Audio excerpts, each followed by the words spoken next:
She had been waiting for the exit conversation for 11 months. That was the thing she did not say to anyone.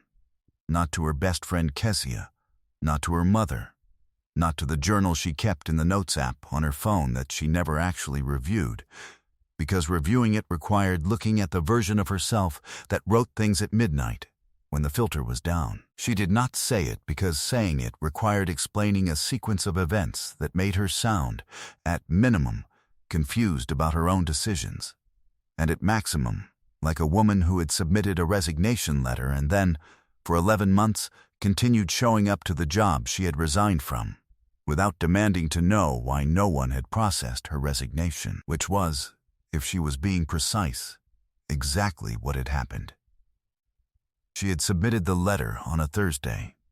She had come in Friday, expecting the conversation, the formal acknowledgement, the beginning of the off-boarding process. She had sat at her desk and done her work and waited for someone to call her into a room. No one had called her into a room. Her access was intact. Her project assignments were unchanged. The system had not generated a confirmation or a rejection. It had simply not responded, the way systems sometimes didn't respond when something was caught in a processing queue. She had assumed a processing delay. She had come in Monday. She had come in Tuesday. She had come in for 11 months.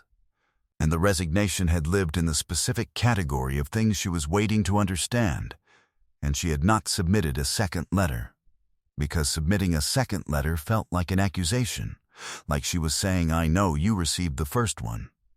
And she was not ready to say that until she understood what had actually happened.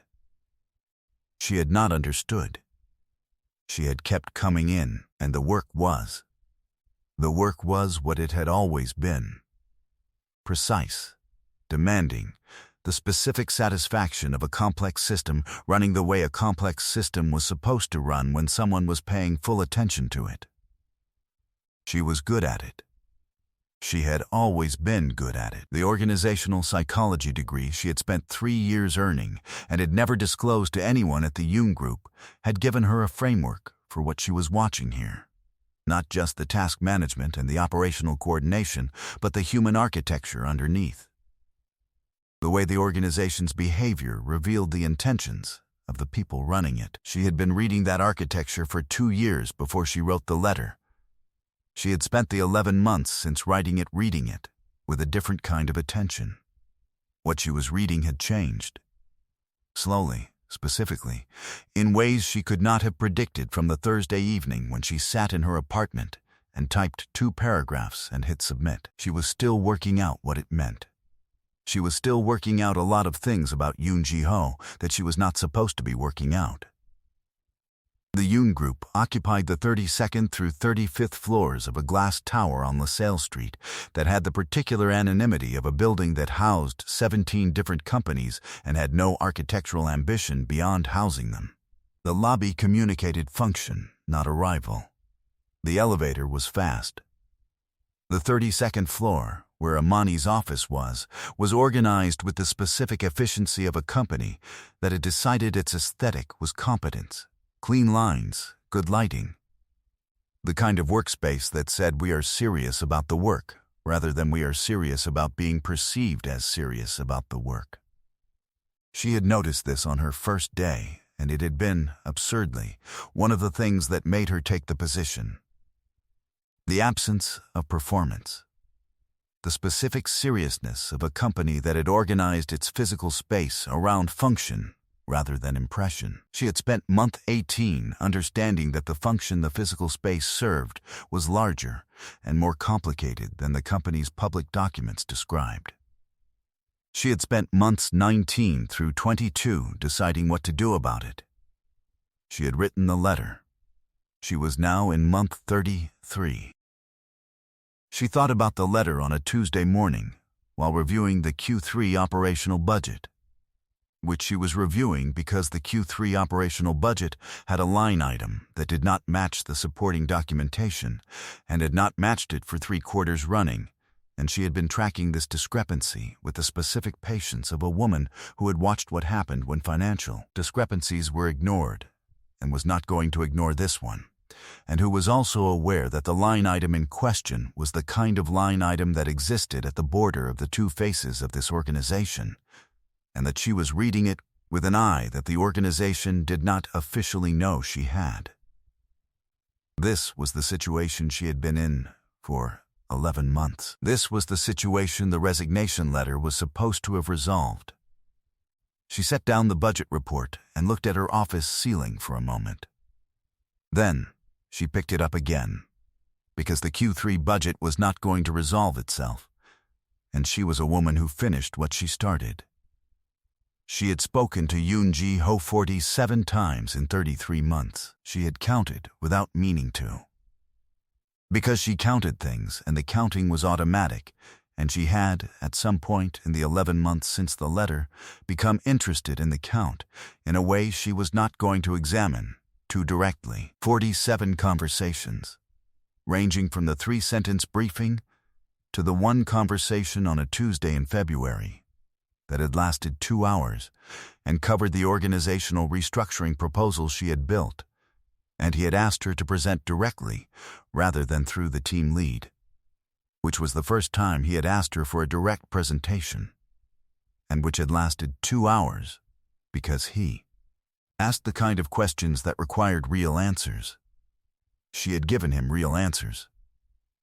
He had listened with the quality of attention she had spent 2 years studying in her organizational psych program, the kind that registered what was actually said rather than what was expected.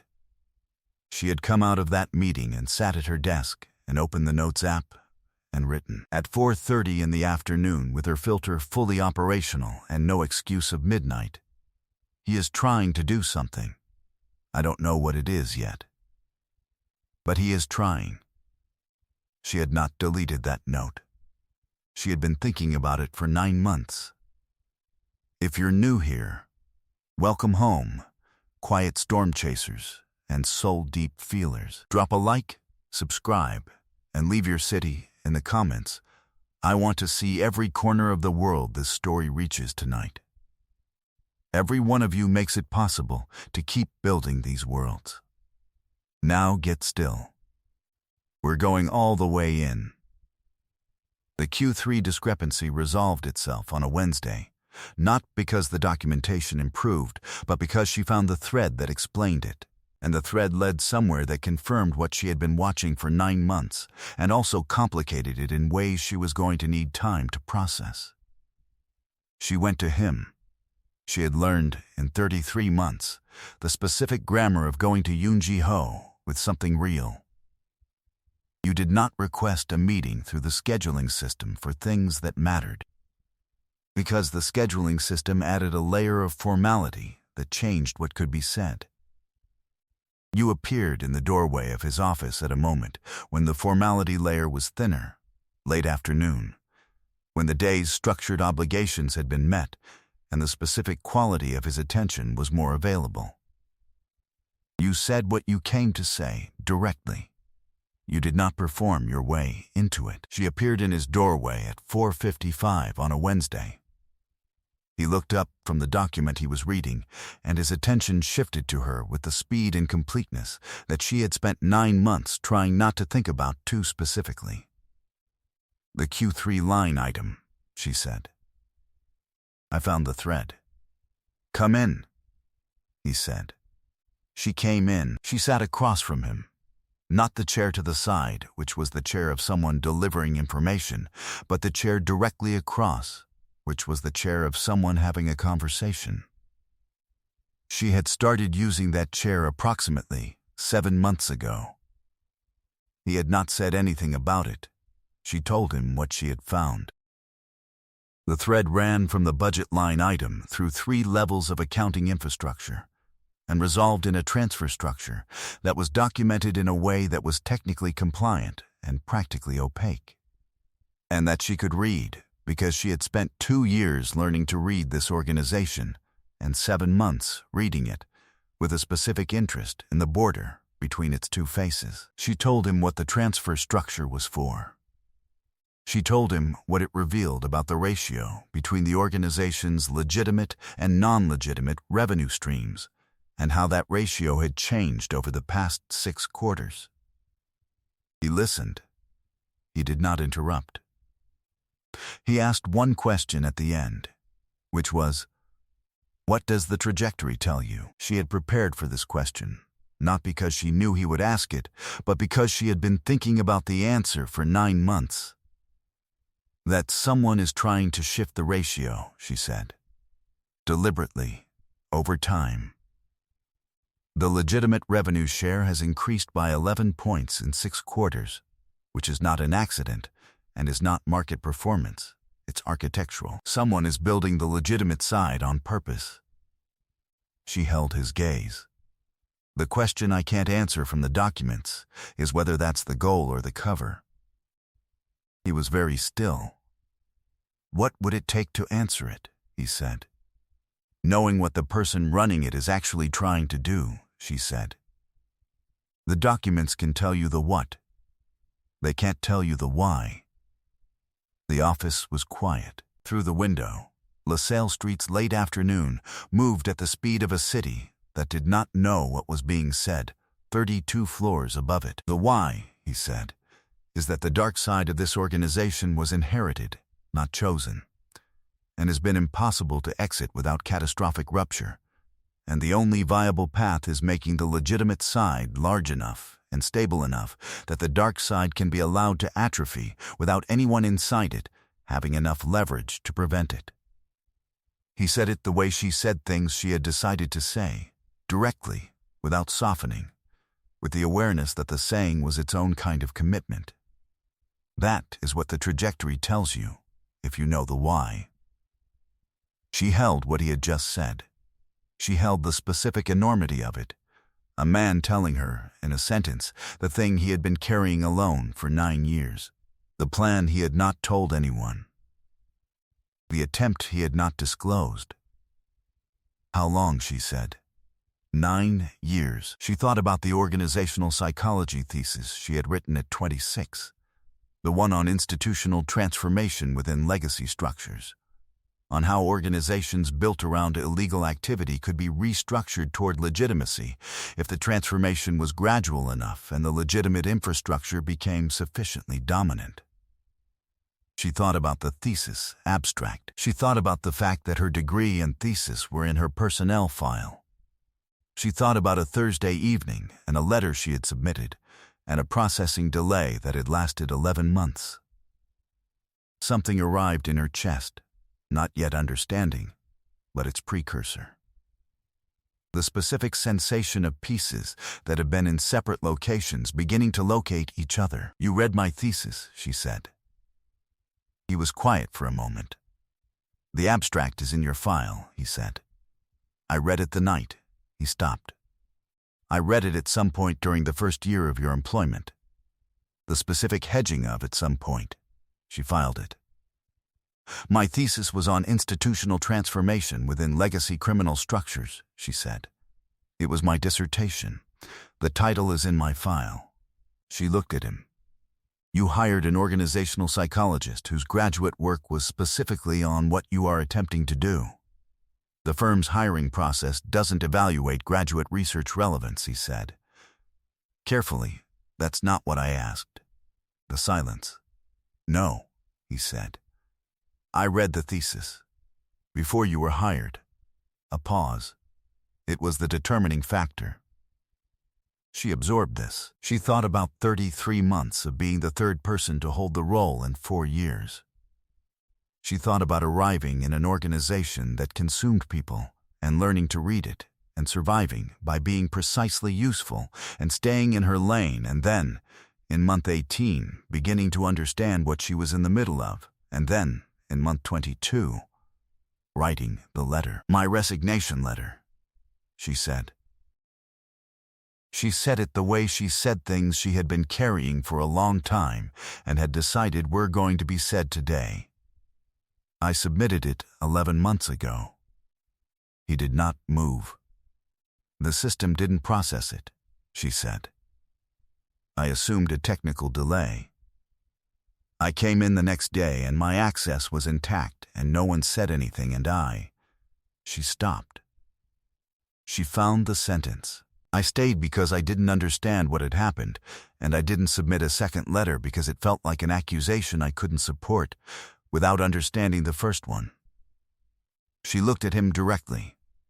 What happened to my letter, Ji-ho? It was the first time she had used his given name without the title. She heard it happen. She did not correct it.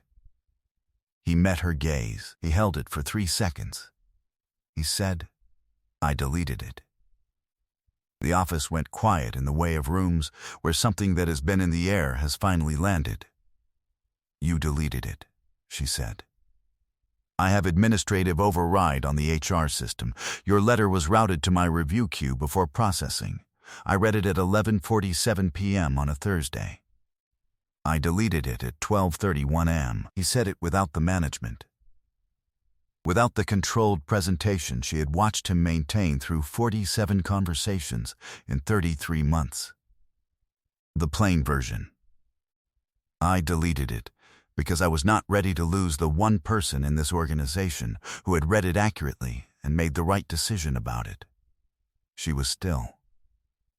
You read the letter, she said. Yes, and then you read the thesis. I had already read the thesis. He looked at her. I read the letter and I understood that you had seen what this organization actually is and had decided, correctly, that you could not remain party to it without compromising something you were not willing to compromise. I understood why you wrote it. I agreed with the reasoning. He paused. I deleted it because the reasoning was made without one piece of information. What piece? That someone inside this organization was attempting exactly what your thesis described. He held her gaze. And that losing you before I could, before there was any possibility of telling you that, he stopped. The stop was the unmanaged kind, the kind she had learned to recognize in him over 11 months of looking more carefully than she had admitted to herself. I needed time. She looked at him. She thought about 11 months of coming in and doing her work and reading the organization with the eyes she had not disclosed, and watching the trajectory she had been watching and writing in her notes app at 4:30 p.m. with her filter fully on. He is trying to do something. She had known. She had known in the way you knew things you were not yet ready to act on, in the peripheral vision, accumulated and filed, waiting for the moment when the picture was complete enough to look at directly. You needed time, she said. Yes, for what specifically? He was quiet for a moment. She had learned his silences well enough to know that this one was not calculation. It was the silence of a man trying to find the honest version of something he had been carrying for 11 months. To be someone worth telling, he said. She breathed. She thought about her father's company, about what it looked like when someone used institutional power without conscience, the specific devastation of it, the way it didn't require cruelty, just indifference, just the machinery running without anyone checking what it crushed on its way. She thought about why she had gone into organizational psychology. She thought about the letters she had written at 26 about how structures built around harm could be dismantled from the inside if the person running them had the will and the patience and the courage to attempt it slowly rather than end it catastrophically. She thought about a man who had been attempting exactly that for 9 years without telling anyone and without asking for recognition and without being certain it would work. She thought about 44 minutes at 11:47 p.m. You sat with my letter for 44 minutes, she said. Yes, before you deleted it. Yes, what were you doing for 44 minutes? He looked at her with the full attention, not the professional version. The other one. The one she had been watching emerge across 11 months of closer looking. Deciding, he said, whether I had the right to ask someone with your understanding of what? This organization is to stay in it while I attempt something that may not succeed and that has no guaranteed timeline and that will require her to know things she cannot unknow and to trust a process she has no. documented reason to trust. She held his gaze. "And you decided you did," she said. "I decided I didn't," he said. "And then I deleted the letter anyway." He held her gaze steadily. "Because the alternative was losing the possibility before I had made myself worth the decision, and I was not prepared for that." She thought about organizational psychology, about the literature on trust inside institutional structures, how it built, what it required, why it failed. She thought about the specific conditions under which a person with full knowledge of a system's flaws could commit to that system's reform. She thought about the conditions that made commitment rational rather than naive. One of the conditions was evidence that the person leading the reform was not asking for trust they had not earned. He had not asked. He had deleted a letter and kept working in silence for 11 months, trying to become worth the question before he asked it. She understood this. She understood it specifically and completely, with the part of her that had spent 3 years studying exactly this, and the part of her that had spent 11 months watching exactly this, and the part of her that had written at 4:30 p.m. 9 months ago. He is trying to do something. She had known. The 11 months that followed the Q3 conversation were different. Not immediately. The work was the work. And the organization was the organization. And she did not do anything with what she knew differently than she had done things before, except that she had stopped not knowing it and started knowing it, which changed the quality of her presence in every room without changing her function in any of them. He did not treat her differently in the professional spaces.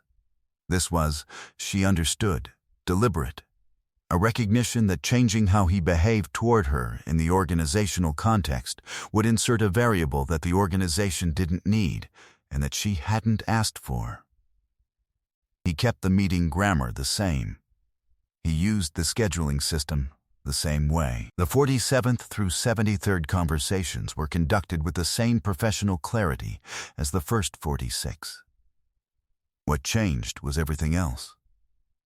She began to understand his organization the way you understood a thing you were no longer watching from the outside, but had agreed, with full information, to be inside. She saw the transformation project with the full picture now, the architecture of it, the timeline, the places where it was succeeding and the places where it was moving too slowly, the structural vulnerabilities that someone who wanted to prevent it could exploit.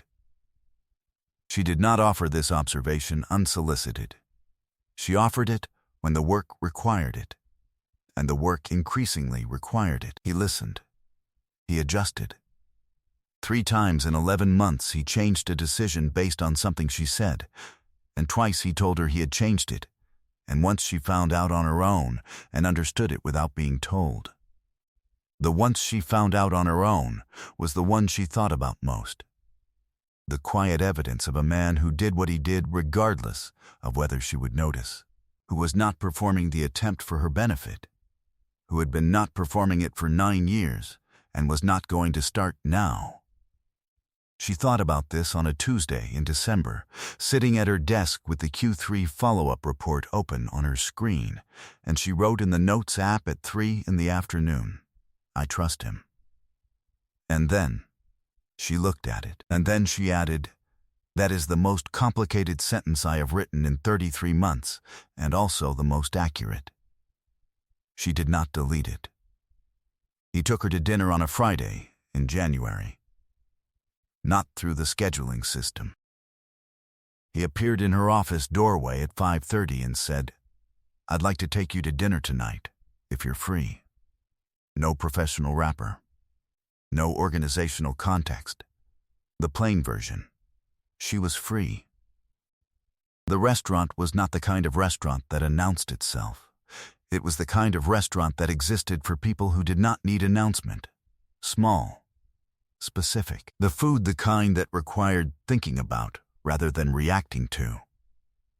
She registered all of this, and registered also that he had chosen it deliberately, and that the deliberateness was legible to her in the way everything about him had become legible over 22 months of looking at him more carefully than she had admitted to herself. They talked for 3 hours, not about the organization, not about the transformation project, or the Q3 reports, or the specific architecture of what he was building.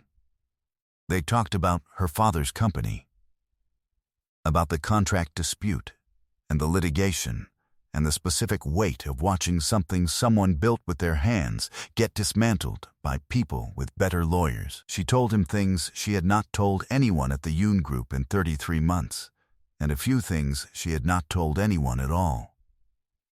He listened with the full attention. He did not offer comfort.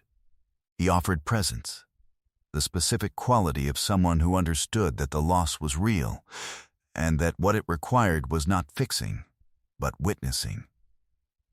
She told him about the thesis, the real reason she had written it, not the academic framework, but the grief underneath it, the need to believe that organizations built around harm could be made into something else by the person willing to do it slowly, and without credit, and without certainty of success.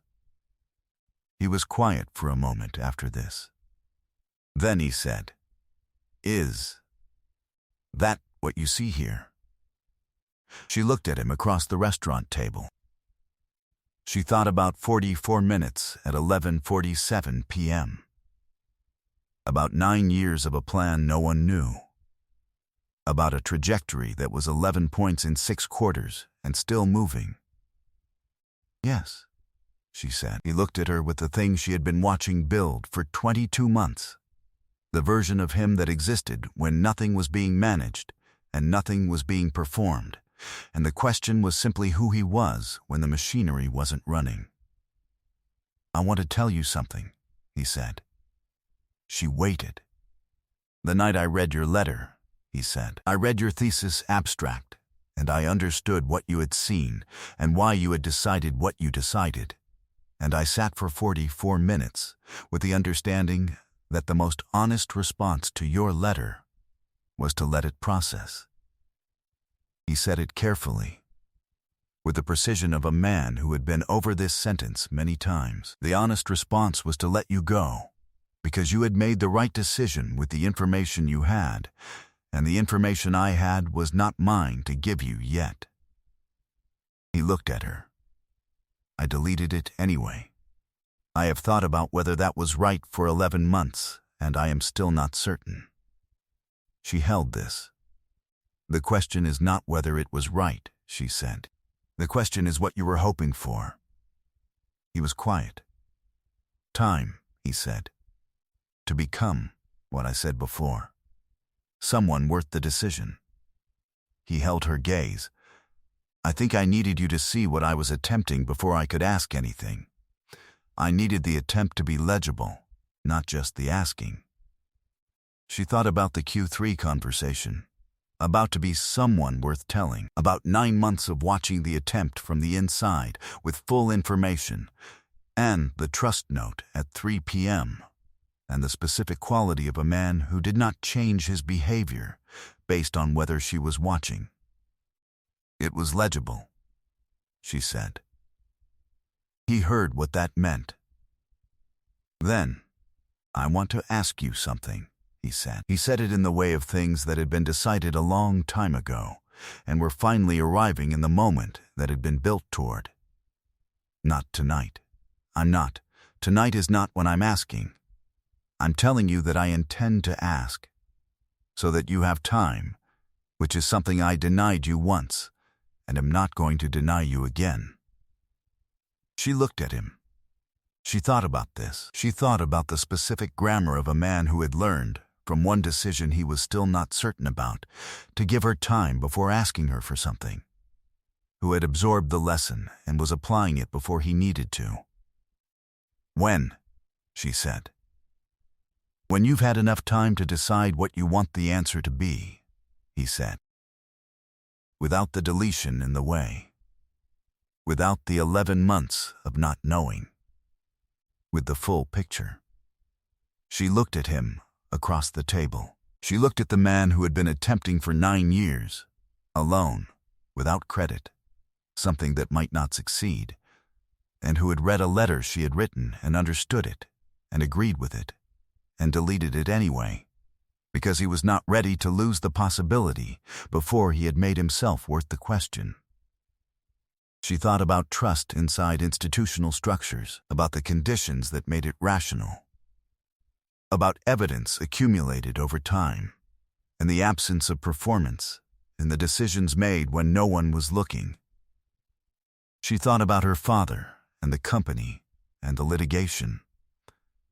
She thought about what it looked like when institutional power was used with conscience rather than without it. The specific, rare look of it, how different it was from the other kind. She thought about whether she had enough time already.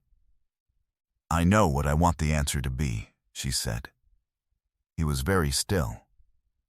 "I'm not going to say it tonight," she said, "because you told me you're not asking tonight, and I am not going to outrun the question."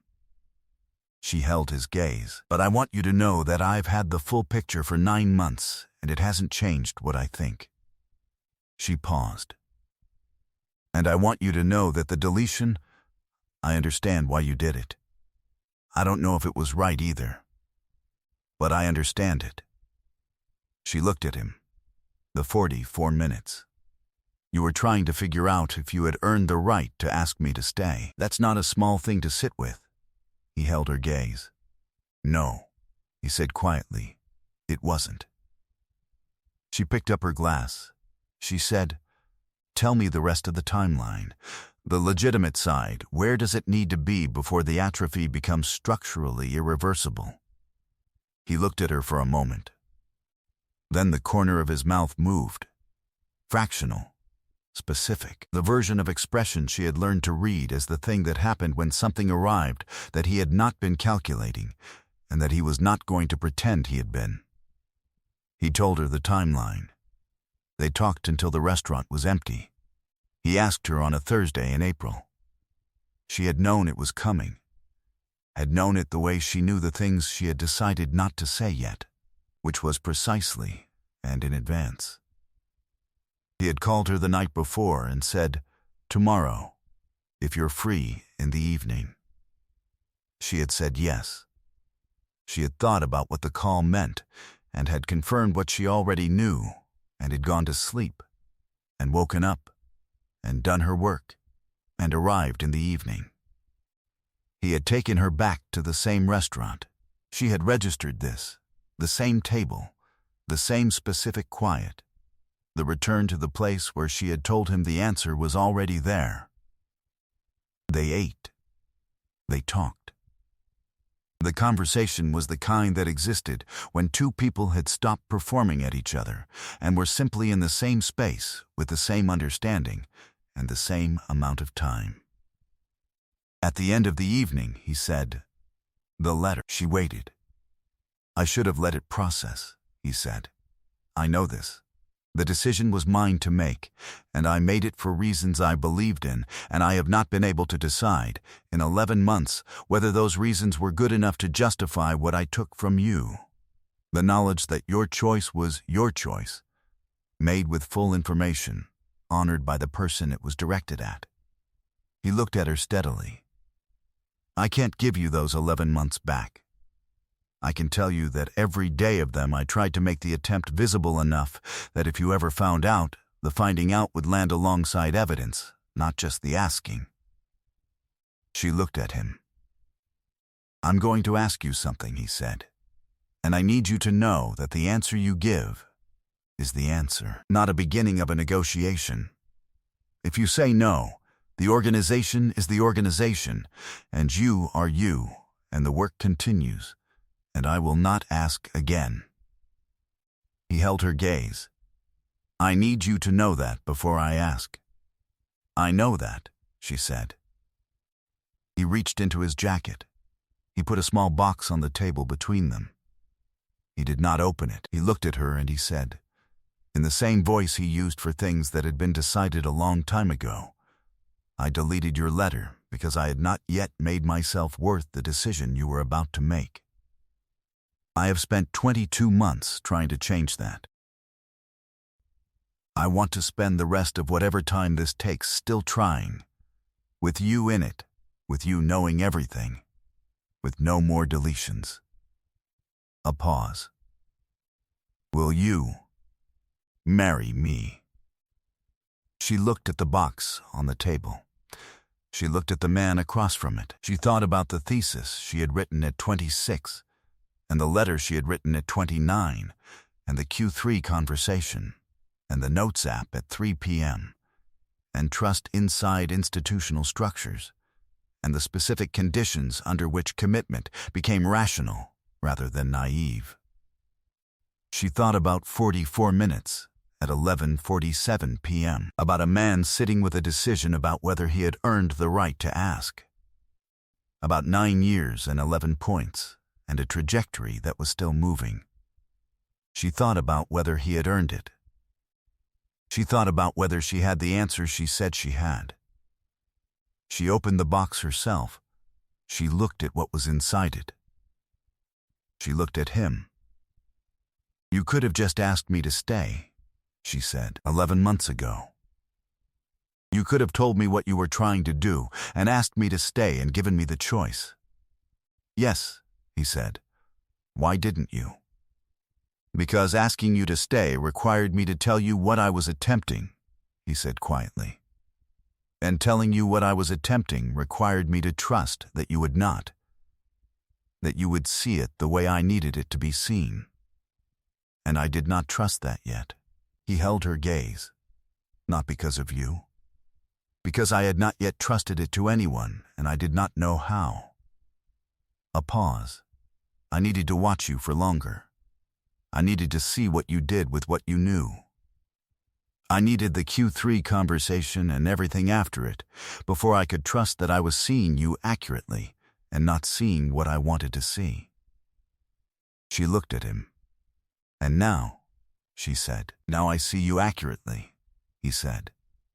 And what I see is someone who read this organization and made the right decision about it, and stayed anyway, and has spent 22 months helping me do something that matters, without asking me to confirm that it matters. He said it simply. I see someone I do not want to attempt this without. She looked at the ring in the box. She looked at the restaurant. She looked at the man who had sat for 44 minutes deciding whether he had the right to ask her for time, and who had decided he didn't, and who had asked anyway, and who had spent every month since trying to make the ask worth the overreach. She thought about her father and the company, about the specific kind of grief that came from watching something built with care get dismantled by something that didn't care. She thought about what it looked like when the building was done with care, slow, without credit, with full knowledge that it might not succeed. She thought about whether that was what she wanted to be inside. She had known the answers since 3 p.m. on a Tuesday in December. Yes, she said. She said it the way she said things she had decided fully and in advance, directly, without the performance of arriving at it, because she had arrived at it 9 months ago, and she was not going to pretend otherwise. She said it, and she looked at him, and she did not look away. He was still for a moment. The thing moved through his face, the version of him that existed when nothing was being managed. The version she had been watching build for 22 months.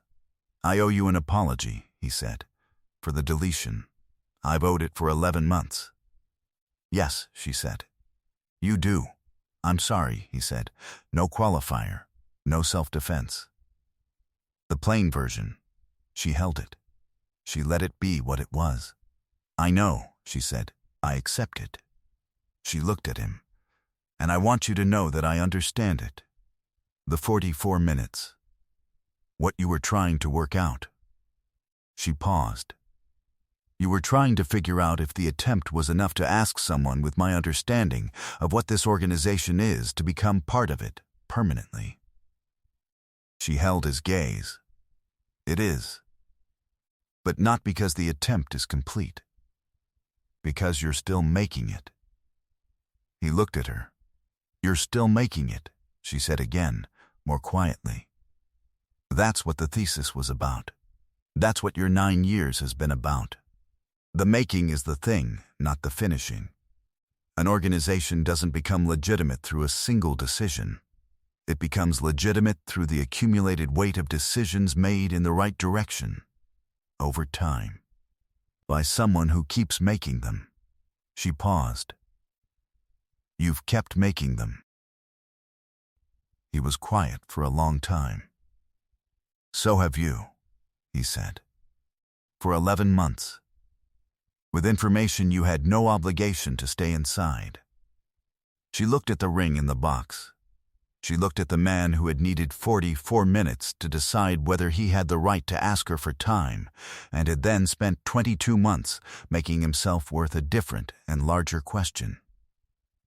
She picked up the ring. She put it on her own hand, which she had decided she was going to do before she arrived tonight, because she was a woman who had spent 11 months inside a situation she had not chosen, and had found, on the other side of it, something she absolutely did choose. The trajectory, she said. 11 points in 6 quarters. Where do you need it to be in 3 years? He looked at her hand. He looked at her. The fractional expression again, the one she had learned to read as the thing that arrived when something was true, and he was not going to pretend he had calculated it.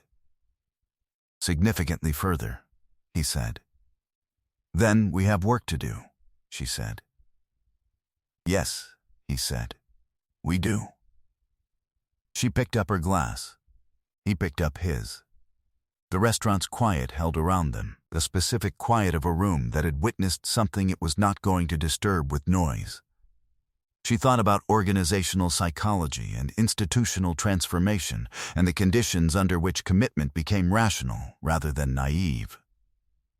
She thought about evidence accumulated over time, in the absence of performance, in the decisions made when no one was looking or when someone was looking and hadn't been expected to be, and when what they saw confirmed rather than challenged what they already believed.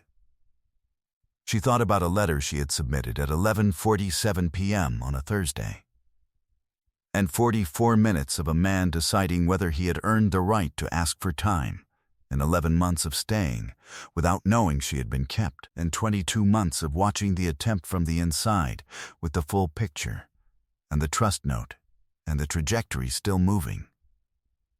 She thought about all of this, and she held his gaze, and she felt, for the first time in 33 months, that she knew exactly where she was, and exactly what she was building, and exactly who she was building it with.